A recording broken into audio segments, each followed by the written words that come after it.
Focus ಅವರಿಗೆ focus ಮಾಡಿದ್ರೆ ಇವ್ರಿಗೆ ತೋರಿಸಿಲ್ಲ.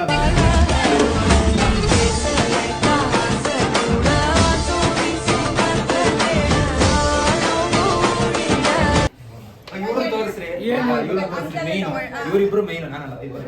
ಸೂಪರ್ ಆಗೈತೆ. ಅಂದ್ರೆ ದೊಡ್ಡಬಳ್ಳಾಪುರ ತಾಲೂಕಿಗೆ ಹೆಸರುವಾಸಿ. ನಾವು ಹಳ್ಳಿ ಜನ. ನಾವು ಮಗ್ಗ ಬಿಡ್ತಿದ್ದಾಗ ಇವ್ರ ತಗ ಬಂದು ತಿಂಡಿ ಸಾಲ ತಿಂದೋಗಿದ್ವಿ ಇವ್ರ ತಂದೆಯರಿದ್ದಾಗ. ಇವತ್ತು ಮಗಳು ಅಳಿಯ ಮಾಡ್ತಾವ್ರೆ. ನಂಬರ್ 1 ತಿಂಡಿ